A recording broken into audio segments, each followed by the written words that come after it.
हाय दोस्तों, आज मैं बात करने वाला हूँ टारगेटेड थेरेपीज और इम्यूनोथेरेपी एएमएल में, मतलब अक्यूट माइलॉइड ल्यूकेमिया, जो कि एक प्रकार का ब्लड कैंसर होता है। नाउ ऑफ कोर्स इसकी जो कीमोथेरेपी की ट्रीटमेंट होती है वो काफ़ी हद तक टॉक्सिक होती है, बट अभी रिसेंट डाटा जो आया है वो इसमें बोलता है कि less chemotherapy is even better for acute myeloid leukaemia. Acute myeloid leukaemia में पहले जो कीमोथेरेपी प्रोटोकॉल्स हम देते थे वो काफ़ी हद तक टॉक्सिक होते थे, मोर्टेलिटी उसमें बहुत ज़्यादा होती थी।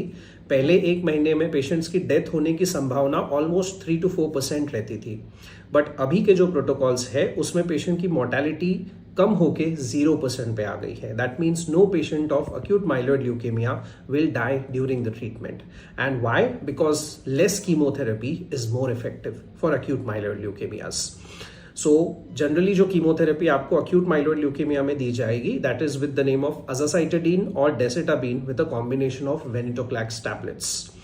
बट इसके साथ साथ हमें आपके बोन मैरो के सैंपल के ऊपर एक एनजीएस टेस्ट करना है, जिसमें से हम म्यूटेशंस की इंफॉर्मेशन निकालेंगे। कौन से mutations? They could be FLT3 mutations, it could be IDH1 IDH2 mutation, it could be BCL2 mutation, it could be a SMO mutation, it could be a genetic abnormality in CD33 gene। ये सब देखना क्यों important है? क्योंकि इसके ऊपर targeted therapies और immunotherapies available है।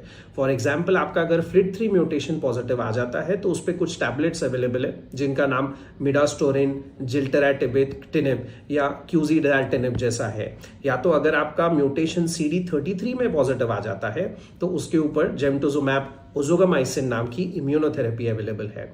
इसलिए एनजीएस रिपोर्ट्स ये बहुत ज़्यादा नेसेसरी है हर एक केस में जो एक्यूट माइलॉइड ल्यूकेमिया के है। अगर आप या आपका कोई जानकार अक्यूट माइलॉइड ल्यूकेमिया से गुजर रहा है और उनका ये मॉलिक्यूलर डायग्नोस्टिक टेस्ट नहीं हुआ है तो हमें कांटेक्ट करें। इसके बारे में हम आपको और ज़्यादा इन्फॉर्मेशन देंगे, आपके सारे रिपोर्ट्स देंगे। Thank you.